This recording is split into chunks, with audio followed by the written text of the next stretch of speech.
오늘 이 시간 우리가 이 자리에 모인 이유는 여러분들의 각자의 기도 제목도 있고 하나님께 정말로 기도하지 않고서는 가만히 있을 수 없는 그러한 마음으로 이 시간 우리가 모였다라고 생각이 듭니다. 그런데 우리가 그동안 기도했던 시간들을 돌아보면 얼마나 답답했던 그런 시간들이 있습니까?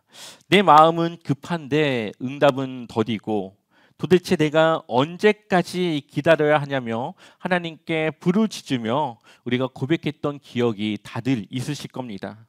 어쩌면 지금도 그러한 상황에 계실 수도 있겠습니다. 기도하지만 응답이 없고 기다리지만 하나님의 일하심이 보이지 않는 그러한 상황 속에서 도대체 내가 언제까지 하나님께 부르짖으며 하나님을 찾으며 하나님께 기도해야 될까요? 언제까지 제가 그래야 될까요? 그렇게 기도했던 우리의 마음과 현재의 그러한 마음들이 있을 것 같기도 합니다. 그런데 그것은 여러분들만이 아니라 오늘 이 시편의 기자도 하나님께 그렇게 기도했다라는 것을 볼 수가 있습니다. 그가 부르짖기를 여호와여 어느 때까지입니까? 라고 부르짖고 있는 것이죠. 아마 그의 부르짖음은 제가 이렇게 말하는 그런 부르짖음이 아니라 정말로 하나님 앞에 큰 소리로 부르짖으며 하나님을 애타게 찾는 그러한 마음과 심정으로 하나님께 기도했을 것입니다. 오늘 시편 13편은 다윗의 시라고 기록이 되어져 있지만 사실 이것이 다윗의 시가 맞는지는 정확하게 알 수가 없습니다. 아마 전통적으로 내려오는 것은 다윗의 시라고 보지만 이 시의 내용으로는 딱 다윗의 시라고 볼 수가 없는 것이죠. 그렇기 때문에 저는 오늘 이 시간 이 시를 다윗의 시라기보다는 하나님을 찾는 어느 한 시인의 시로 보고 함께 말씀을 나누고자 합니다. 지금 이 시편의 기자는 다급함으로 간절함으로 하나님을 부르짖고 있습니다. 그의 마음이 얼마나 간절한지를 1절과 2절에서 볼 수가 있습니다. 그가 어느 때까지입니까? 언제까지 제가 기다려야 됩니까? 이 말을 1절과 2절에서 4번이나 반복을 하고 있다는 거죠. 1절을 먼저 보시면 여호와여 어느 때까지입니까? 나를 영원히 잊으시나이까? 주의 얼굴을 나에게서 어느 때까지 숨기시겠나이까? 아멘. 얼마나 그가 하나님의 그 응답을 애타게 기다리고 있으면 언제까지 계속 이렇게 하나님 앞에 언제까지 그것을 기다려야 되는지를 부르짖고 있습니다. 특별히 1절에 영원히 잊으시나이까 이 말은 제가 죽을 때까지 응답하지 않으시겠습니까? 라고 하는 의미가 들어 있습니다. 여기서 영원이라고 하는 것은 영원한 잠에 들어가는 그 순간을 이야기하고 있는 것이죠. 그러니 이 시인은 급한 겁니다. 당장에 내가 언제 죽을지 모르는 이러한 상황 속에서 하나님의 응답을 기다리지만 하루하루 정말 하나님의 기다림 가운데 하나님의 응답이 없는 그 사실이, 그 상황이 이 시편의 기자에게는 아주 피가 마르는 그런 상황이라는 거죠. 시인이 느끼는 상황은 어떤 느낌이냐? 주의 얼굴을 나에게서 어느 때까지 숨기시겠나이까? 지금 이 시인이 볼 때는 하나님이 일부러 나를 보지 않고 나에게 은혜를 베풀지 않고 나를 외면하는 것 같이 그렇게 느끼고 있다라는 거죠. 그가 알고 있던 하나님은 응답하시고 응답을 더디하시는 분이 아닌데 왜 지금 나에게 응답하지 않는지, 하나님이 혹시 나를 외면하시는 건지, 혹시 나를 버리셨는지, 하나님의 응답이 왜 내게 오지 않는지 이러한 답답한 심정을 고백하고 있습니다. 또 2절을 우리 한번 읽어볼까요? 2절을 읽어보겠습니다. 나의 영혼이 번민하고 종일토록 마음에 근심하기를 어느 때까지 하오며 자랑하기를 어느 때까지 하리이까? 아멘. 여기 또 어느 때까지, 또 어느 때까지 두 번을 반복하고 있습니다. 이렇게 짧은 시에 이렇게 어느 때까지인지를 여러 번 반복하고 있다고 하는 것은 정말 이 시인이 급하다는 겁니다. 근데 이 시인이 왜 하나님께 다급하게 기도하고 있을까요? 2절을 보면 원수가 나를 치며 자랑하기를 어느 때까지 하니까. 그러니까 원수가 지금 나를 치료하고 있고 나를 집어삼키려고 하고 있는데 왜 지금 그 순간 하나님의 응답은 없습니까? 고백하고 있는 겁니다. 그렇다면 원수는 누구일까요? 우리 한번 3절 말씀 읽어보겠습니다. 여호와 내 하나님이여 나를 생각하사 응답하시고 나의 눈을 밝히소서. 두렵건대 내가 사망의 잠을 잘까 하오며. 아멘. 여기서의 원수는 3절 마지막에 사망의 잠을 잘까 하오며, 이것이 원수입니다. 그러니까 죽음 직전의 상황 속에 있는 것이죠. 근데 이 시인은 왜 죽음 직전에 있느냐? 그 힌트는 3절을 보시면 나의 눈을 어떻게 해달라고요? 밝히소서. 여기서 눈을 밝혀달라고 하는 것은 나의 건강을 회복시켜달라고 하는 겁니다. 여러분들 힘이 없을 때, 죽음이 임박해 올 때 눈을 감죠.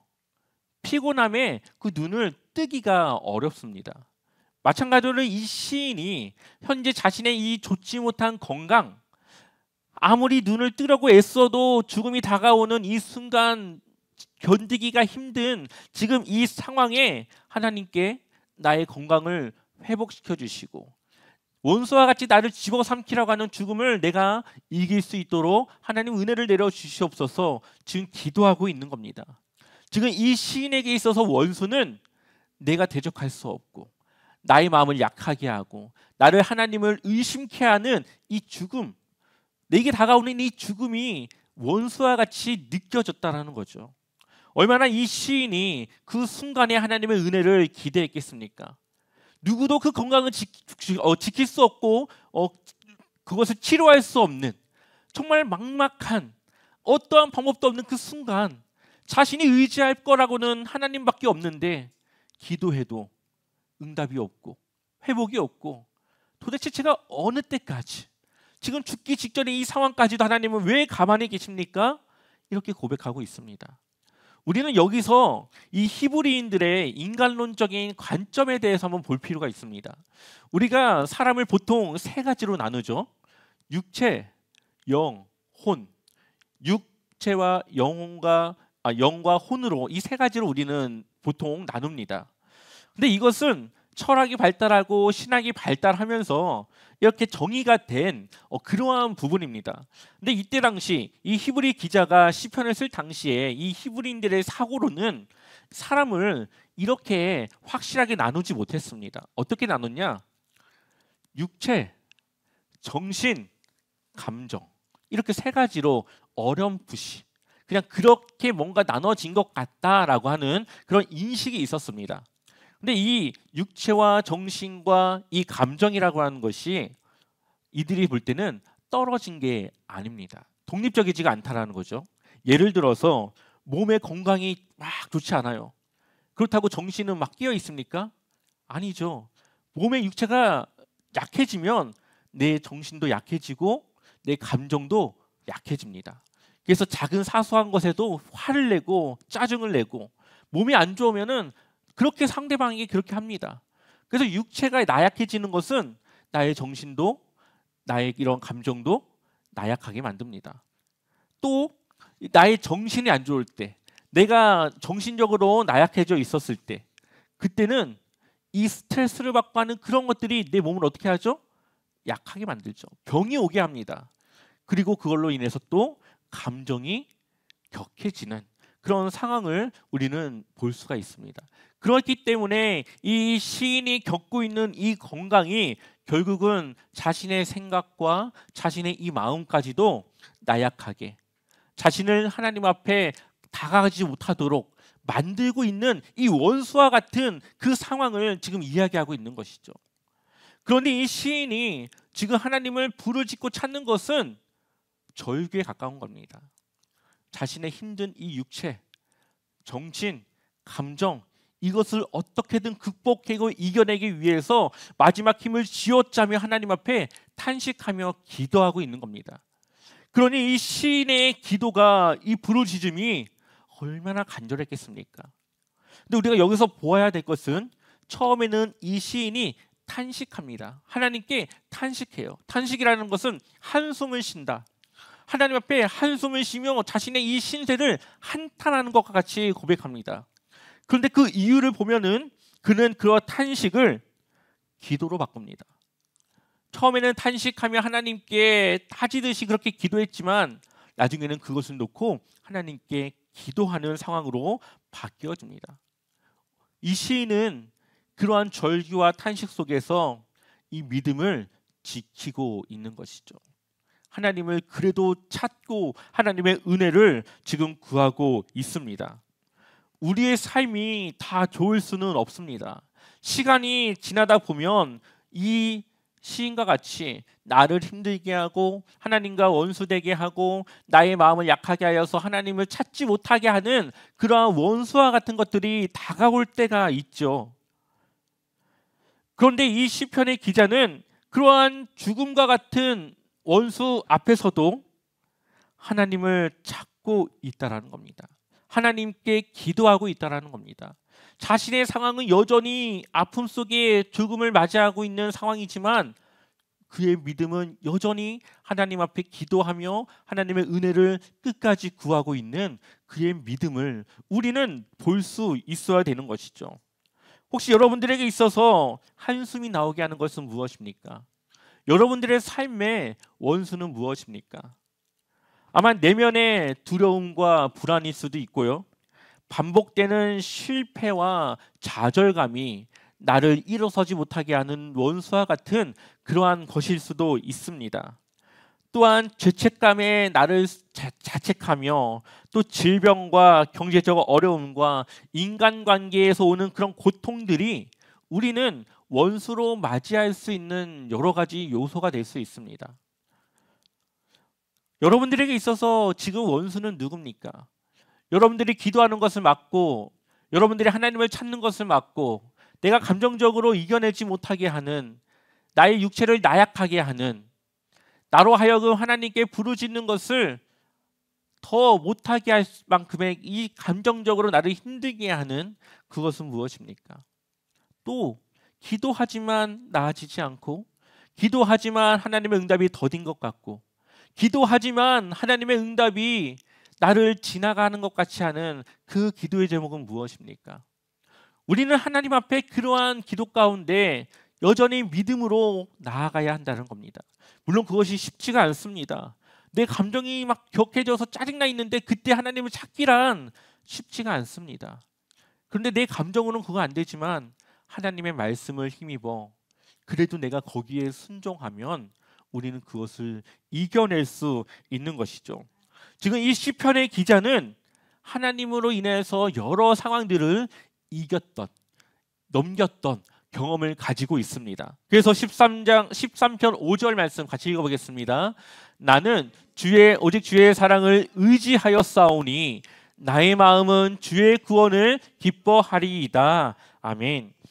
나는 오직 주의 사랑을 의지하였사오니 과거에도 의지해서 이겼기 때문에 나는 앞으로 주님께서 나를 구원하실 것을 소망하며 기뻐할 것을 믿음으로 기도하고 있다라고 지금 하나님께 고백하고 있습니다. 그러니까 이 시편의 기자의 상태는 과거에 하나님이 나를 도와주었던 그런 경험, 그리고 그 경험을 통해서 하나님께서 앞으로 나의 이 어려움을 이겨낼 수 있게 하실 것이라고 하는 믿음과 소망, 그 사이에서 기도하고 있는 것이죠.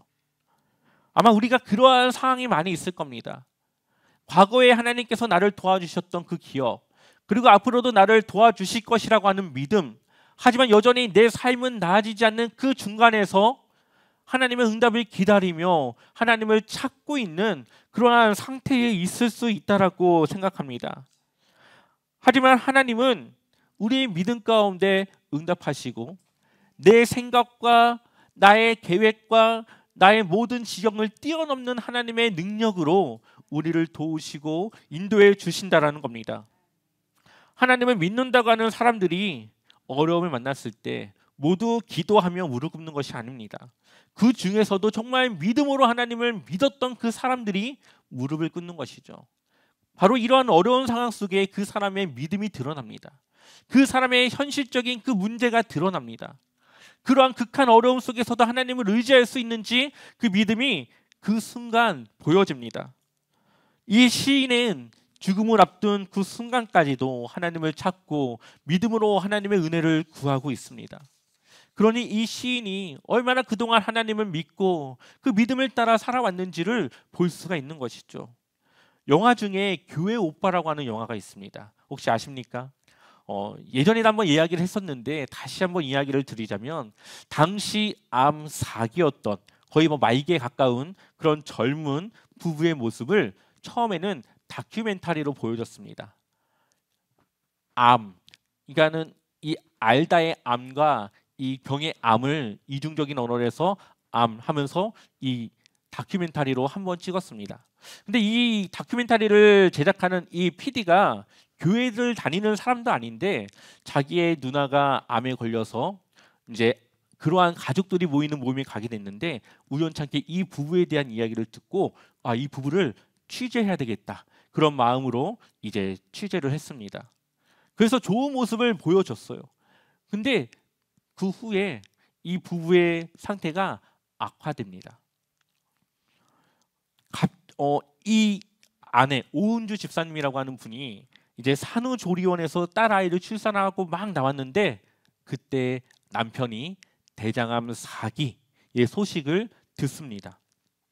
거기에 겹쳐서 또 갑작스러운 어머니의 죽음, 그리고 항암 치료가 종료된 지 얼마 되지 않았는데 이 오은주 집사님도 혈액암 4기에 이제 다시 그 암이 재발하게 된 것이죠. 온 가족이 지금 얼마나 어려운 상황에 있었겠습니까? 그래서 이 다큐멘터리 팀이 다시 이들의 부부를 취재하기로 했습니다. 근데 이들이 거절을 하죠. 전에 그렇게 좋은 모습을 보였는데 다시 나빠진 모습을 사람들한테 보여주면 이것은 본의 아닐 것 같다라고 하는 생각에 그것을 거절합니다. 그러다가 이 PD가 그럼 이거를 영화로 만들자, 그래서 원하는 사람만 이것을 볼 수 있게 그렇게 하자 하는 그런 취지 속에 허락을 받고 그 가정을 취재합니다. 그래서 이 남자 집사님, 지금은 고인이 되신 이 이관희 집사님을 이제 취재를 하기 시작합니다. 다시 암이 재발해서 힘든 상황 속에 어떻게 이 집사님이 이 암이라고 하는 병과 싸우고 그 상황을 이겨내는지를 이 카메라에 담게 되는 것이죠. 그리고 이 집사님이 죽는 그 순간까지를 이제 영화로 만들게 된 겁니다. 아내였던 오은주 집사님은 혈액암으로 기적적으로 치료가 되지만 이 남편이었던 이관희 집사님은 결국은 임종을 기다리는 시간을 맞이하게 됩니다. 이 이관희 집사님이 기도했던 기도의 이 멘트가 있는데 아주 머릿속에 남는 이 기도의 내용은 하나님, 저희 가정 이러다 다 죽게 생겼습니다. 주님 살려주세요. 간절하게 부르짖으며 하나님을 찾습니다. 힘든 상황 속에서도 웃으며 신앙을 지키며 사람들에게 간증을 하며 예배를 빠지지 않고 늘 말씀을 가까이 하며 그렇게 하루하루를 보냅니다. 그리고 그 이관희 집사님의 마지막 임종을 병원에서 맞이하는 장면을 카메라로 담게 되는데, 보통 이 암 환자들의 이 죽음 직전은 엄청난 고통에 시달리다가 죽음을 맞이하게 됩니다. 그래서 그 고통을 조금이나마 이제 줄이기 위해서 마약성 진통제, 이 모르핀을 이제 놓쳐. 그러면은 고통은 없어지는데 정신이 막 몽롱한 상태에서 이제 지내는 겁니다. 근데 이 이관희 집사님은 그것을 거부합니다.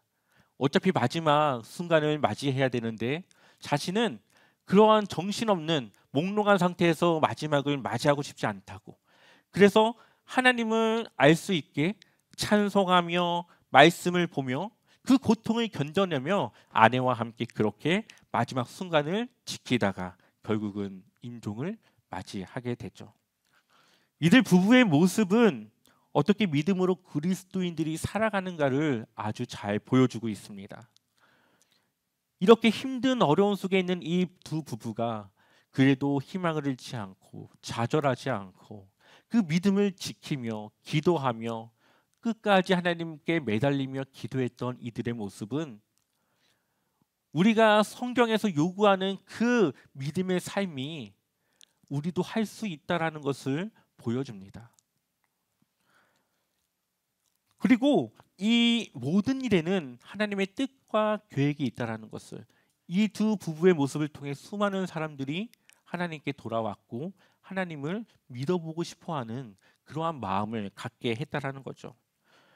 물론 하나님께서 우리의 기도의 응답을 늦추시는 이유를 우리는 정확하게 알 수 없습니다. 어떻게 크신 하나님의 생각과 계획과 그분의 하신 일들을 우리의 생각으로 알 수 있겠습니까?